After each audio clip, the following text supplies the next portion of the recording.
Hello everyone, so we've got a jam-packed full video for you today with an in-depth review of the brand new Bath & Body Works Slatkin & Co. Forest Collection.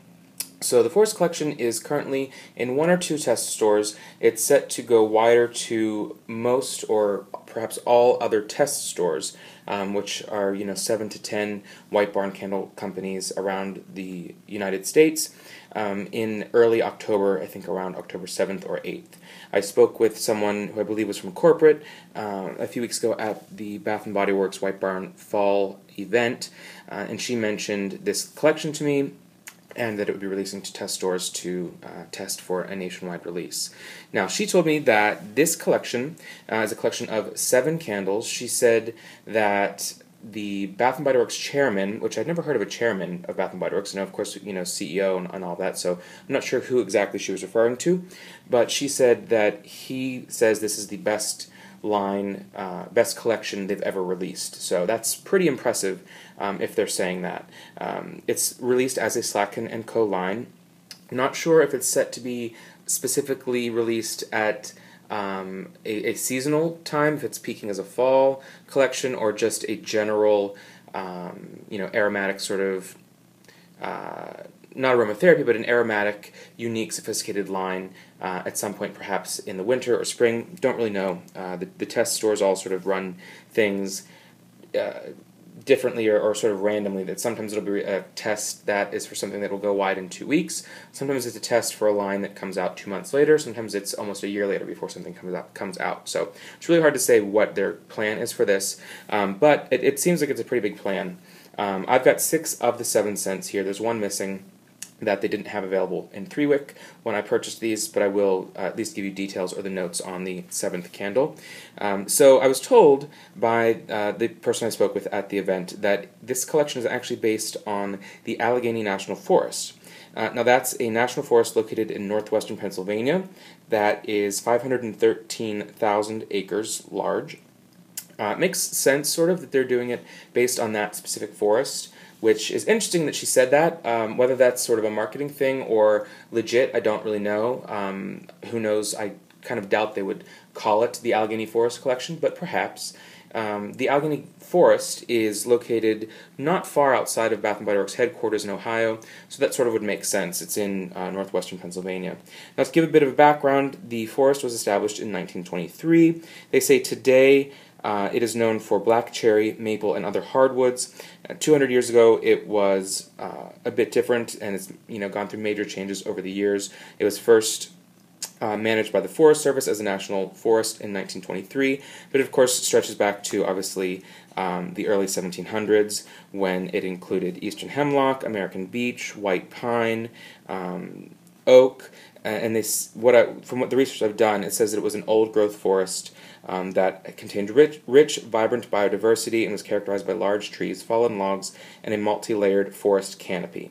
So that sort of gives you the idea that we're looking for with the collection, the Forest Collection. So I'm super excited for it. You know that I am really into the conceptual or unique or earthy or fresh or sort of wild wilderness sense, and that's what this is all about. So I'm really excited that they're going in this direction for at least for a collection, and I'm also excited to review them for you. So with that, like I've always said, I want my videos to try to be at least somewhat educational for you, the viewer, and just for me going along the way, learning all about fragrance and notes and blending of various notes and essential oils and things like that. So I've done some research on the different notes within them, because we can hear, cypress or pine or beech or oak or moss, not really knowing exactly what cypress is or what it's supposed to smell like or what it can do or is used for. So with the notes that they are listing here on the candles, I'll also go a little bit more in depth into what those notes are, what they come from, and maybe my interpretation of what they're going for, and then just really what I smell in the candle. So this, again, like I've said before, it'll probably be a long video, but I'm trying to make it interesting along the way, so hopefully you'll stick with me here. So the 6 candles I've got, the 6 of 7 in the collection, are Moss and Cedar Flower, Enchanted Woods, Red Oak Tree, Dark Berries and Bark, Woodland Herbs, and Wild Vetiver. The 7th candle you do not see here that I don't currently own is Black Forest Woods. So hopefully I'll get that one soon, and I will be able to do a separate, in-depth review on that one as well. Now, also with this collection, sort of what I am thinking they may do, and I mentioned this in my last video, is that it would be surprising if they would take a collection like this and release 7 candles, a forest collection nationwide in all stores. That would, sort of, since it's not a specific seasonal or holiday or beach summery or spring, floral or summer tropical drink collection, it's sort of a something that they're testing out that is, uncharted territory for them in a way.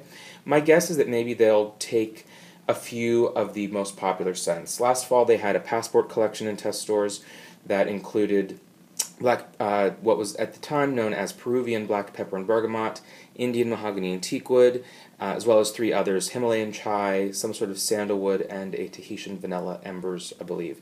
And of that collection, 2 of those ended up going wide last fall, renamed as black pepper and bergamot and mahogany teakwood, and then returned, of course, this fall in their wide White Barn Autumn collection. So it very well could be something that they've got, these 7 scents, maybe 3 or 4 of the most popular ones in the testing phase will release nationwide to all stores. That's sort of what I would guess would happen, but, you could walk into your store sometime in mid-October and see all 7. Hard to say. We really don't know. So the other thing that's interesting with this, they are releasing them as Slatkin & Co. I love the labels. They're unique. They're taking the Slatkin & Co. fall line and going further with it, sort of with a lighter version of that white font on there in the Arial black font. And it's sort of a redo, in my opinion, it's a redo of the line that they started to test in the spring that I did a video on. That was, I just had 2 candles in that. It was lavender and then a vetiver candle. The vetiver came back here as wild vetiver. Lavender we've not seen coming back in this collection, which makes sense because it's not something you'd find naturally in the Allegheny Forest. But they're definitely reworking scents and releasing them like this. So anyhow, as I ramble, the other neat thing with this collection is they're doing them in a new lid, something that we've never seen before. Let's see if I can get the right light to show you. It is sort of a gunmetal, a brushed metal. Now, it may look a little golden just because of the lighting I have here, but it's not at all golden like the White Barn collection lids. It is completely a dark silver gunmetal. It does say Bath & Body Works on it. Let's see. Maybe I can get a better... Let's move away from the light here and see if... No, it looks even more yellow there.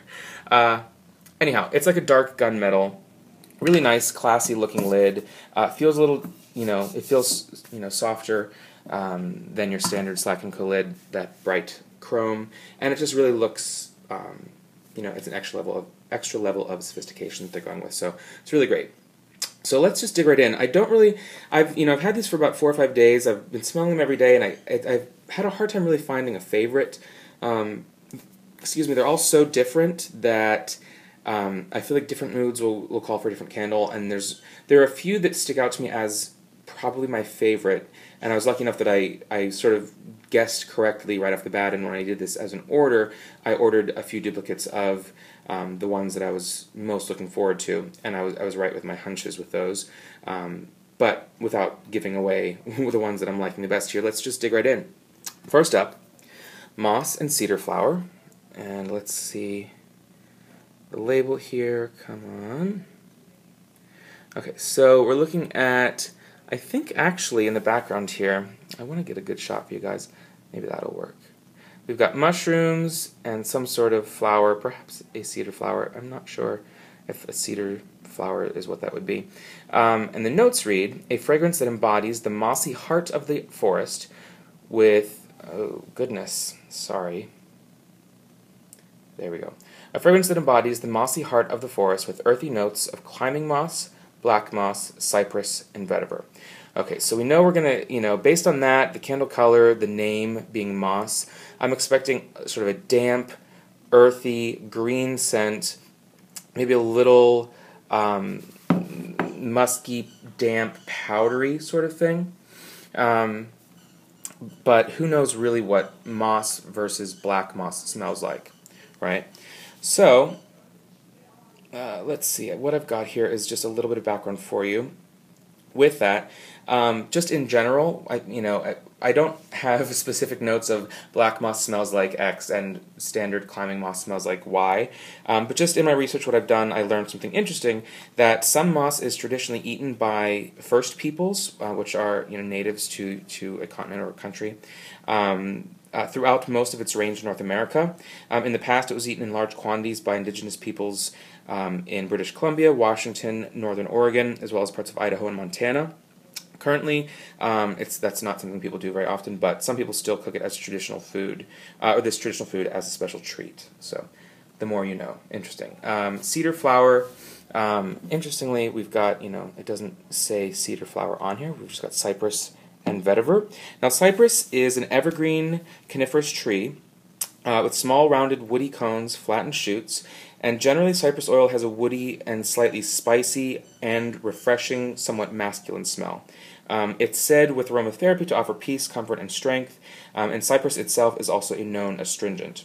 Vetiver is a super popular scent. You'll find it in a lot of these candles. You'll check it in Mountain Leaves that came out last fall, and I've discussed vetiver a lot. It's also in a lot of men's colognes, and it's a really nice sort of earthy, a little dusty and dirty scent.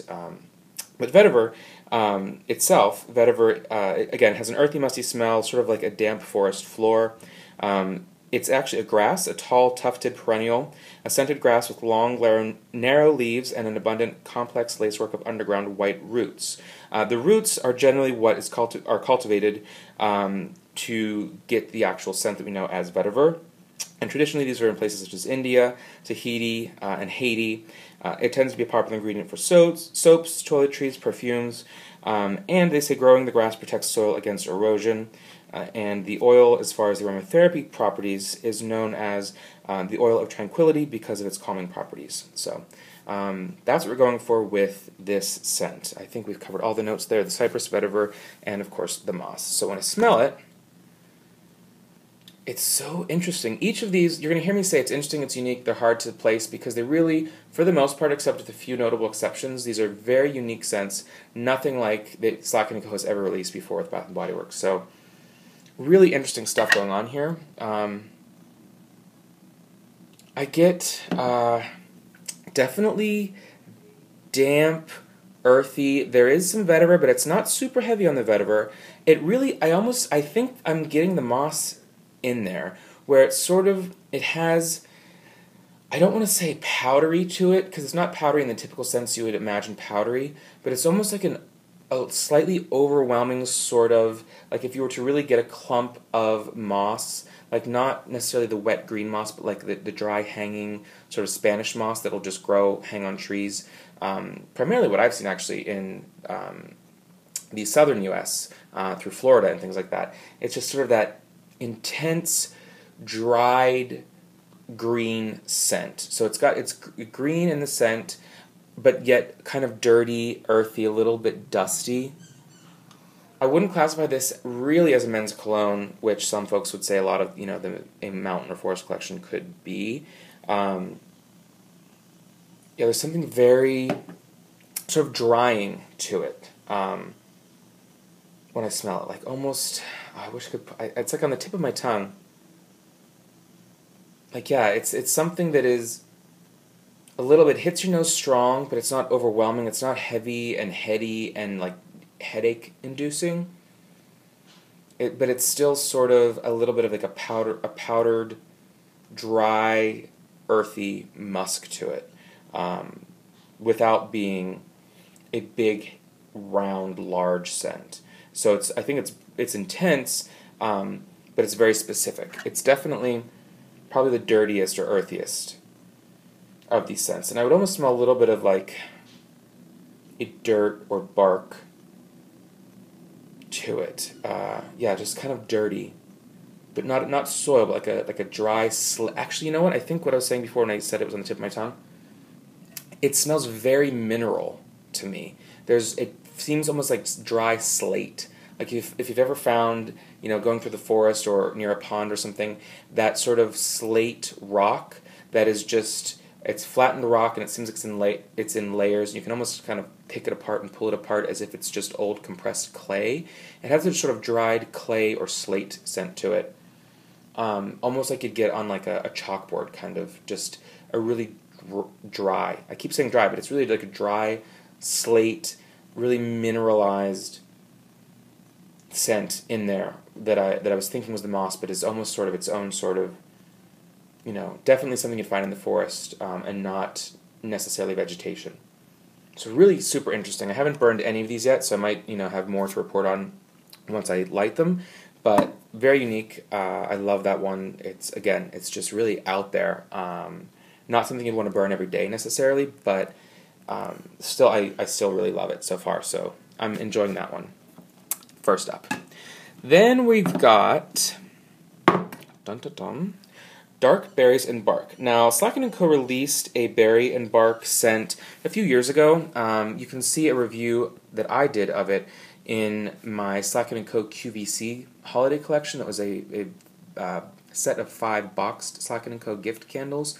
That berry and bark is completely different than this Dark Berries and Bark, which is good because I didn't want to see a simple repackage of something in the past, and that wasn't really forest or dark in its sense. So Dark Berries and Bark. Maybe you can see more of that sort of gunmetal grayish lid there. It's really great. Let's see if I can precariously. Nope, I can't put that there. I just want to get you guys a nice close up of the label so you can really see everything in it. So this has what looks to be a blackberry or maybe boysenberry, some sort of course, dark berry, in its label, and just other green vegetation, sort of nondescript. So Dark Berries and Bark reads as, a medley of dark berries and rich earthy woods transports you deep into a fragrant and shaded grove of the forest. So not a whole lot, they're not giving us much here in notes. We're getting berries and earthy rich woods. So that's a way to describe something, but that's not giving us the notes of what's actually in here. It says bark, but bark from what? Who knows? It could be from anything, just a generic bark of a fallen tree, or that's musty and sort of rotting, or it could be a specific tree that we're getting the bark from. So when I smell this, I really don't have any notes on this because it's, like I said, they didn't give us much as far as what this truly is. So let me just smell it. Okay, it instantly reminds me of a candle from last year. I'm not sure that it would be a reworking of that candle. It's certainly not a repackage of the candle, but I think it's got some similar base notes to it. And that candle, without going any further, I'll just tell you right off the bat, and I didn't get this on the first sniff, but now it's very clear that I'm getting it, is actually Sleigh Ride from last year. The notes on that one were fresh winter air, frosted juniper, green noble fir, and rosemary.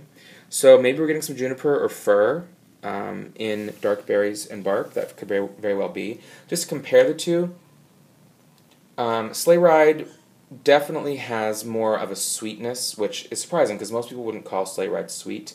But a little more of a sweet holiday, maybe that rosemary with a little bit of spice that they didn't tell us about in there, or maybe a little citrus.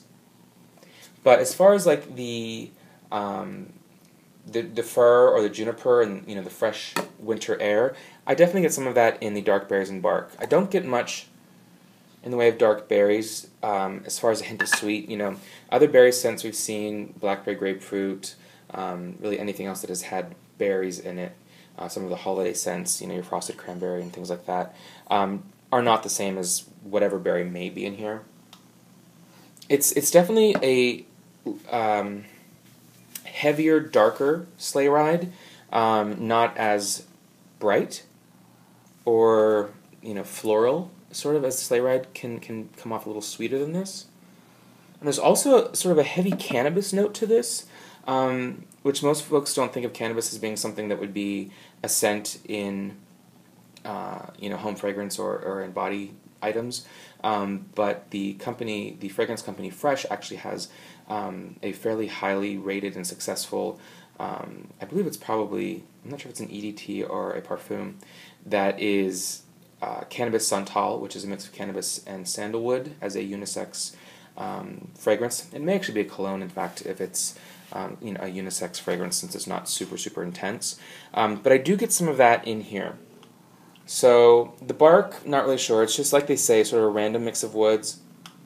But if you're thinking this would be the sweet one or the juicy one or intense, absolutely not. It's still got sort of the heavy earthiness. So it's not, you know, it doesn't have the woods the way that a lot of their fall or winter scents have woods in them, the way you get a wood scent in a Marshmallow Fireside, or maybe even like an Autumn Day, what was it, Autumn Day, also known as Acorn and Fig. Not really that. I'd say it's almost like a little bit of a woodiness of like almost a sandalwood, but I don't think there's sandalwood in here, but it's that kind of feel. A little bit of a green note to it, like, I don't know, this is going to sound weird, but it, you know, what doesn't want to do these videos? It almost smells like a little bit of either like a little bit of pickle, like a little bit of dill pickle. Now, it doesn't have any sort of listing, at least saying, of any spices that you'd find to make a brine for pickles, to you know, turn cucumbers into pickles. But I get some sort of note in there that's a little of some sort of spice that may be in just sort of pickles. So of course, these are all interesting scents. This one is not a must-have for me. Yeah, but that said, if you liked Sleigh Ride, which doesn't seem to be coming back this year, it's got that similar outdoorsy. This one's a little bit more out there, not as mainstream, I would say, as Sleigh Ride was, but it's got that outdoor, you know, dark feel. Something dark with bark. You know, you're not expecting it to be bright and sweet. So we'll see what happens with that one. Next, third. Whoa. Well, I think I'll have to pause because, unfortunately, I just broke that candle. So we will be back. Okay, so I am back. I cleaned up the mess. As you may or may not know, the candle sleeves, the glass candle jars here, are certainly not shatterproof. That hit the floor, the hardwood floor, and shattered really nastily. But I think I got it all picked up.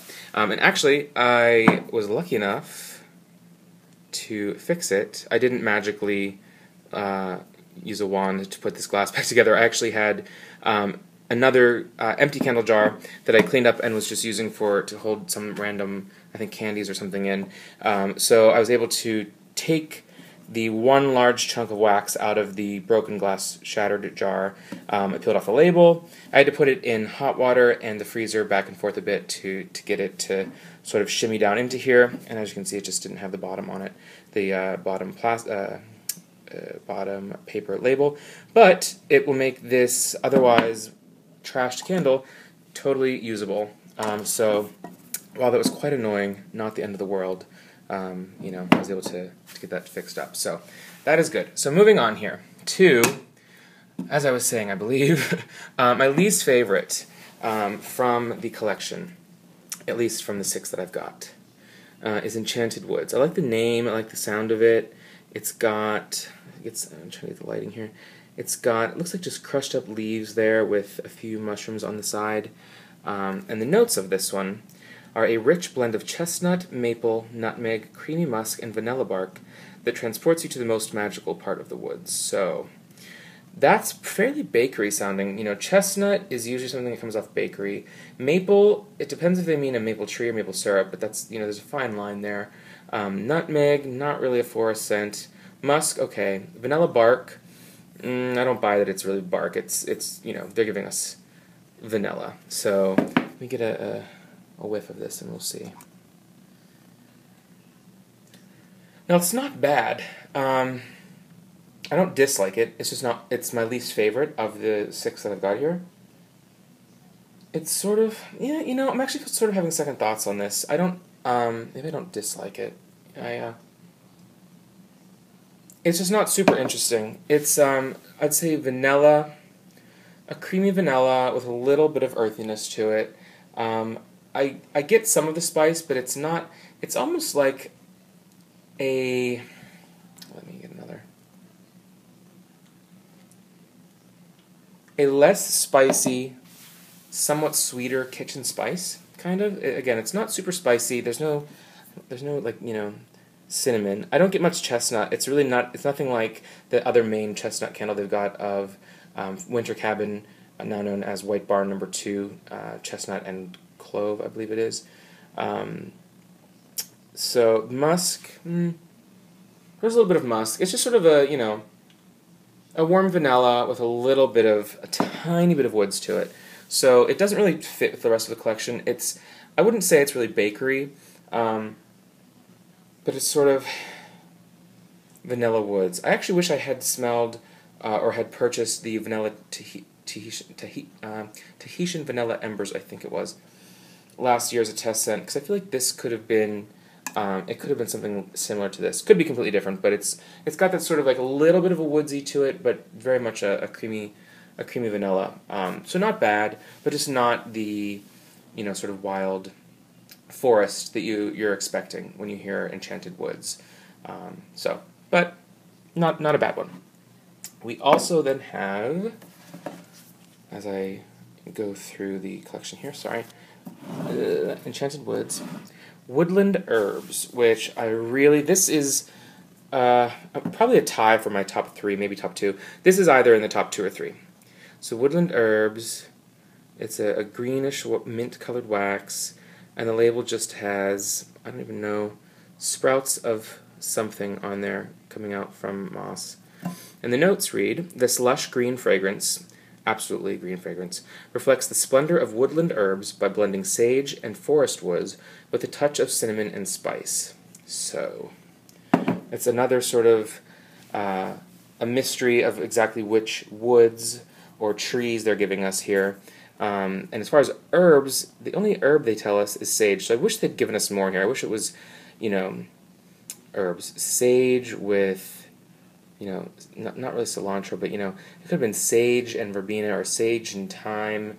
There are a million herbs they could have used. I've done the hydroponic aero gardens before, and, when it's you choose 6 or 7 herbs to grow, and there's a list of, 40 common herbs that you could use. So I wish they had thrown more or told us more of what exact herbs were in here, as opposed to just, cinnamon and spice. But giving it a whiff, it is really, really great. It's the most soapy of the bunch. Certainly it's fresh, a woodsy fresh. I do think some folks are going to consider it a straight up, bar soap, like refreshing bar soap scent, because it's got, it's intense in the herbals. I would say almost mint, but it's not. But it's got that sort of cooling, like, big in breath and sort of refreshing out kind of. The commercial for this would have someone diving into from a little, a 15-foot waterfall into a crisp, pond or mountain spring. Mountain spring, maybe. Is that a soap? If so, that's what this is. Very herbal. I want to say almost sweet. I think the cinnamon and whatever spice they threw in this really sort of sweeten it up. But this could almost be an antique Christmas, or I've mentioned it before when I've talked about like some of their past scents, frosted tree, or more of their sort of pine scents that have an old world Christmas sort of feel to them, or an old fashioned Christmas to them. And I get some of that with this. I'd say it's somewhat piney or resinous. Sage is there. I don't get it as pure sage on its own, but that's fine. I love sage, I've always said, in anything. It's not a direct cinnamon, and it's not cinnamon and spice like all of their holiday candles are a cinnamon and spice, where it's obvious that it's cinnamon. I don't think you really pick out cinnamon in this. This is a true blend. So there might be 4 or 5 notes telling us, but it's really hard to pick out any of those individually from here. It's super fresh, super bright, herbal, borderline astringent without being astringent, just very, very clean, and somewhat soapy. I'll give it that. It is somewhat soapy, but not in a tied, laundry detergent kind of soapy, but a mountain air soapy. So I really love it. That's one of my favorites. Yeah. So then we've got one that I think is going to be very, very popular is red oak tree. It's got the cool name. It's got a great shot there of the base trunk of oaks with fallen leaves there. It's a really nice, deep, red rust wax color. Just really, really nice. And the notes read, "This impressive blend of apple, red oak, white cedar, and a hint of agave fragrance celebrates the majestic oak tree." And a hint of agave fragrance celebrates the majestic oak tree. Okay, so I'm not really sure what oak smells like. We have cedarwood oak. We've got oak listed in some of the other woodsy scents we've had in the past. So obviously, if we're looking at apple, that's going to be a little bright, sweet. Agave. Now they didn't say agave nectar, which would be more like a true a sweetener or sort of processed sweetener that sometimes you'll find in margaritas or other as used sort of in place of either simple syrup, sugar, or maple syrup, or honey, or something like that. But I don't think that's what it is. I think this is truly the agave plant that we're smelling here. But we've got a lot to go on with that. Red oak. During my research, I've found not a lot about what it's really supposed to smell like. It said that the northern red oak is one of the most important oaks for timber production in North America. And everything that I found as far as the scent of red oak was negative, actually. Mostly I found results that were people talking about chopping apart red oak trees to use in outdoor or indoor fireplaces or bonfires, and that the scent of the red oak as it was fresh and drying, and then also before and during burning, was super intense. They said like musty urine. I think really intense, nasty is what everyone described it as. So I don't think that that's the scent they were going with in here. Obviously, because it's not a bad smelling candle. But so of course the apple is going to make that sweeter. Oak, white cedar. Now white cedar is very popular. The name is actually, or the Latin name is Arbor Vitae, which is Latin for tree of life, due to the supposed medicinal properties of the sap, bark, and twigs. Now, despite its common name of white cedar, it doesn't actually belong to the cedar genus. Northern white cedar is commercially used for rustic fencing, posts, lumber poles, shingles, construction of log cabins, all of that. And the scent in the research I've done is notably said to be a soft, woody, and pencil-like smell with a faint undertone of sandalwood. And the essential oil within the plant is used for cleansers, disinfectants, hair preparations, insecticides, room sprays, soft soaps. So that's your white cedar. So soft, woody, that makes sense. And then agave as well. But again, agave, I'm not sure that that's really what we're going to see here. But let's sniff it. Very intense. Sort of, I would say, reminds me a little bit of the mountain leaves without the vetiver. Very heavy. I've got a little bit of the sort of, I can see not urine scent, but that really heavy. If you've ever had mulch that you lay down, that's like commercially processed and purchased bags of mulch that just have that sort of odd, intense, kind of sticky, not sweet scent to them, like a little bit of a rotten or a little almost like a fertilizer sort of scent to it. I get a little bit of that, but it's not a bad thing. It makes it earthy, and it makes it, you're smelling a tree, an oak tree, and it's a forest collection, so it's going to be a little earthy, it's going to be a little bit strange. I don't really get a lot of the apple in there. I know they say a blend of apple, oak, white cedar. I definitely do see the white cedar in there too, if we're looking at it from the aspect of soft, woody, pencil-like, a little bit of sandalwood. There's certainly not sandalwood in here, but it is that same sort of odd, note where, sandalwood can be like a warm, round, musky kind of feel, but also it has that other hint where of almost like an astringency to it, where it's like a yin and yang note thrown in there, I think, to kind of, rebalance things. At least that's how I sense it in my nose. And that's what I get, I think, with the white cedar in there. It balances out the oak scent. So, and there's another something to it. The agave maybe there. I don't really know what the agave plant itself smells like. Agave or yucca plant. I know that in Pennsylvania it's often the plants that are like that are sometimes called yuccas or yuccas. Yeah, there's a little something, I would almost say like a little bit of an olive scent to it. Not really olive oil, but like a green olive scent. Yeah, I'm definitely getting sort of a green olive. Yeah.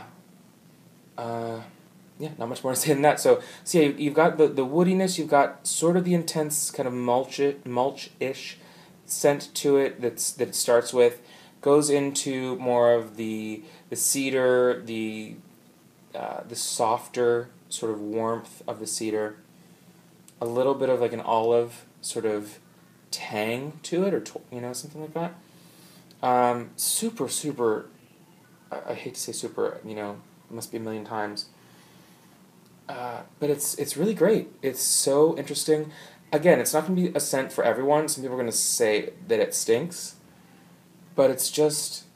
This is a true fall forest scent.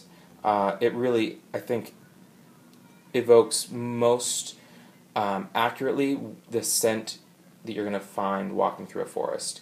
I love the moss and cedar flower. I love woodland herbs, and the upcoming wild vetiver. This is the last one I'll be reviewing here.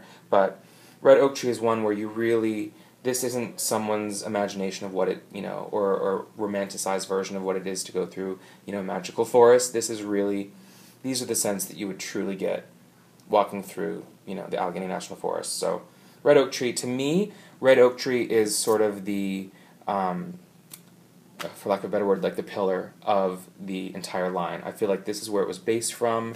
Then maybe you throw in the moss and cedar flower, the woodland herbs, and then the wild vetiver as well. Whereas the berries and bark and Enchanted Woods are sort of the additions to it that aren't really the main players. Now, before I get into the last one of wild vetiver, I do want to quickly mention the black forest woods that I do not have here. The notes on that one include white fir, juniper, blackberry oak, I believe, and forest berries. So that could be good. I love juniper berries. Who's to say it could be good? Fir is usually nice. Not sure what the oak would do, but black forest woods makes it sound sort of heavy and deep and intense. But with juniper, it could be bright. So hopefully I'll have that one to review at some point soon. Certainly once they go to more test stores, I should be able to pick that up. But stay tuned for that. And then moving on to the last one, and I'd say this is probably, I don't know, this is up there with the favorites as well. I really, really love this. This is wild vetiver. Now, I've talked a lot about vetiver. It's in colognes. It's a root that is really, really earthy and, like, sometimes it's compared to, damp leaves or mountain air. Almost kind of musty, but a sweet vibrancy to it. I really love it. Now, this fragrance was actually a test scent earlier in the spring, known simply as vetiver. While the labels are different here and the notes are different, and clearly the lids are different, this is, in my opinion, the exact same scent. I don't think that they've tweaked it, reformulated it. I believe it is the same scent. Now, originally, it read as warm, earthy vetiver, blends perfectly with rich neroli and fresh citrus, with notes of tobacco and coriander. I agreed with all of that. I do think the tobacco probably scared some people off, not knowing what a tobacco leaf smells like as opposed to a cigarette or cigar or something. But when I smell these two, yeah, to me I believe they're the exact same scent. I don't think that they've changed it, which is good. Now the notes on this one, however, first we'll get into the label. Just a tree with some moss growing on it. I'm not sure. I don't believe that the photo on here is of vetiver, because vetiver is a grass. If anything, I think it's more likely that what you see there may actually be vetiver leaves. Not sure though. The notes this time read, a fragrance that captures the earthy grasses of the woods and a blend of vetiver, green leaves, neroli, coriander, and a touch of black pepper. So I can buy that. Okay, so we've got vetiver, which I've already talked about. Green leaves, which just means it's a bright, a bright, fresh fragrance. Neroli, which is a citrus or orange, which they mentioned there's, citrus and neroli in the last candle. Coriander, which is the seed of cilantro, but the dried seed, and then a touch of black pepper, just to give a little sort of kick to it. Now, to go through what the notes actually are, what we're looking for when we smell the candle, again, because I like to sort of, get the knowledge before I get the sniff going. Vetiver is said to have an earthy, musty smell, much like the smell of a damp forest floor.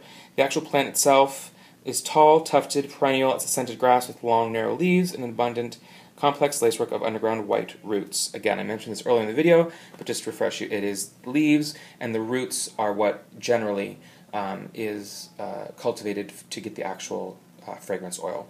Neroli is the blossom of the bitter orange tree, which is quite different than a true or standard typical orange that you think of, Florida orange.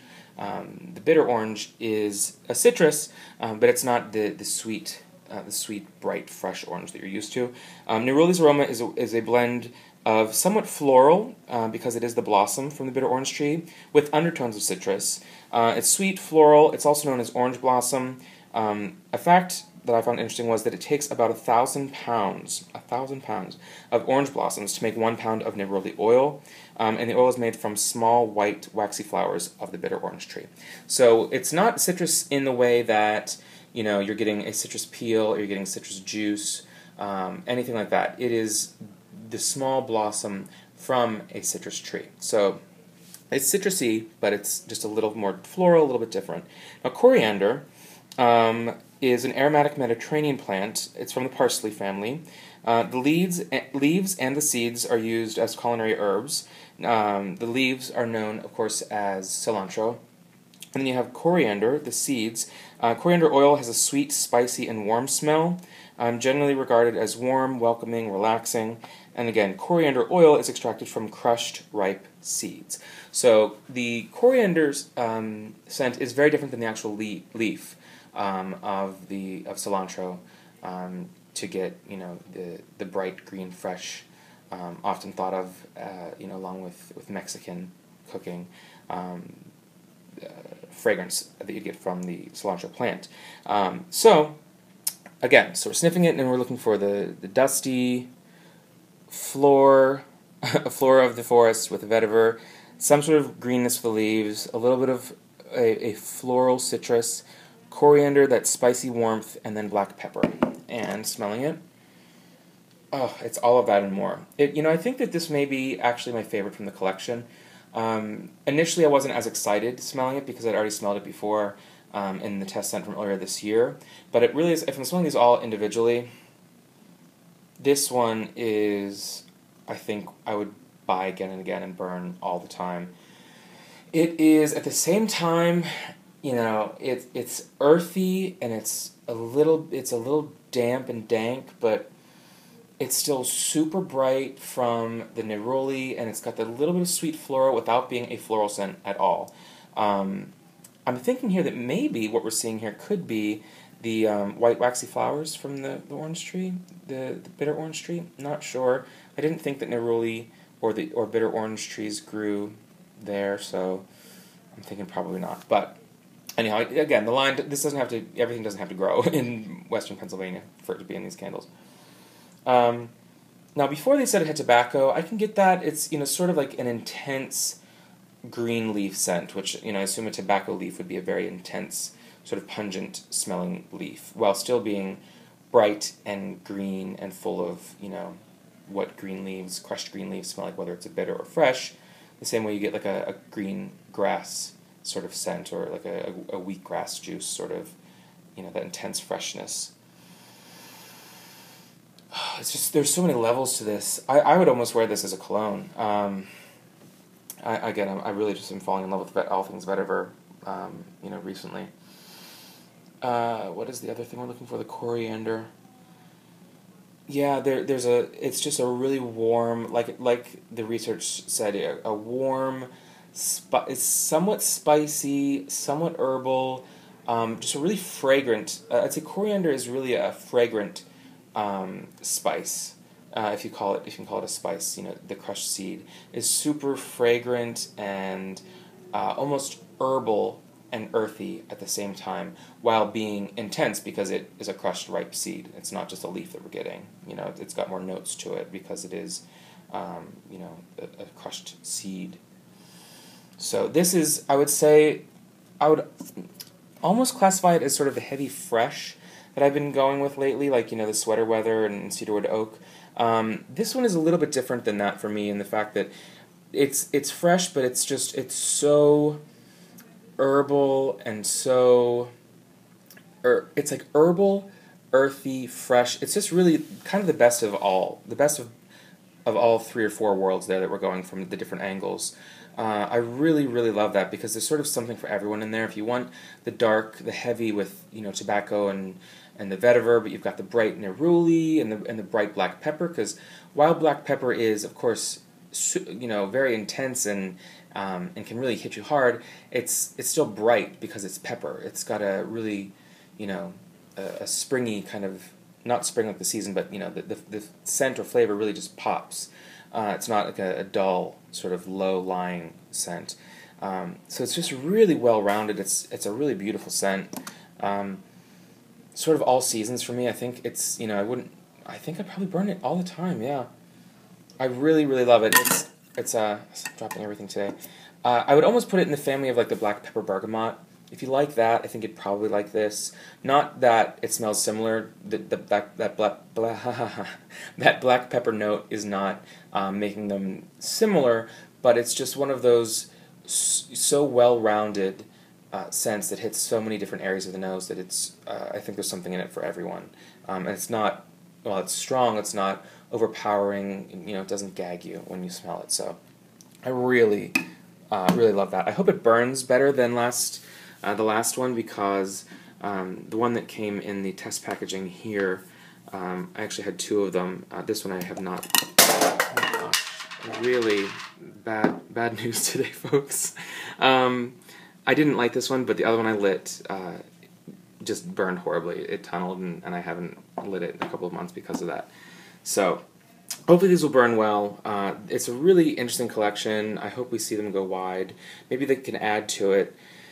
Yeah, so without rambling, before I, throw the camera here on the ground as well, I should wrap this up. So again, just an overview, the Bath & Body Works Slatkin & Co. Forest Collection inspired by the Allegheny National Forest. We've got moss and cedar flower, dark berries and bark, woodland herbs, enchanted woods, wild vetiver, and red oak tree, and the not reviewed here, black forest woods. So again, if you have any questions about these, if you want me to clarify anything, I know I was sort of all over the place in this video, but I wanted to get it up here so that you folks can see the new exciting things that Slatkin & Co. are working on here. And one other thing I just wanted to mention for my regular viewers, from one of my recent videos where I did some of the White Barn winter reviews, I wanted to note that cashmere that I reviewed, I realized it smelled so much like a scent from last year that for some reason I didn't notice it when I did the review. And of course, cashmere, just a quick a review here, is sweet amber and creamy vanilla, and it actually smells incredibly similar to Deck the Halls from last year. And maybe I did mention this in the video. I don't remember, to be honest with you. But that was supposed to be green balsam, red berries, cinnamon bark, honey, and sandalwood. And at the time I had mentioned that Deck the Halls is sort of a reformulation of lavender caramel, turned into Deck the Halls, and sort of almost turned into cashmere for me. When I smelled the two, Deck the Halls versus cashmere, they're very similar. Cashmere is heavier on maybe the amber and musk aspect of it, but they've got that. They hit the same part of the nose. I'm not a big fan of either one of them. They're a little bit strange to me, but I just wanted to say that for anyone who hadn't smelled cashmere. If you're thinking of maybe picking it up from a test store, I feel like if you liked Deck the Halls, you'll like it. If you didn't, you probably won't. So just wanted to put that out there as well. But again, thanks so much for watching.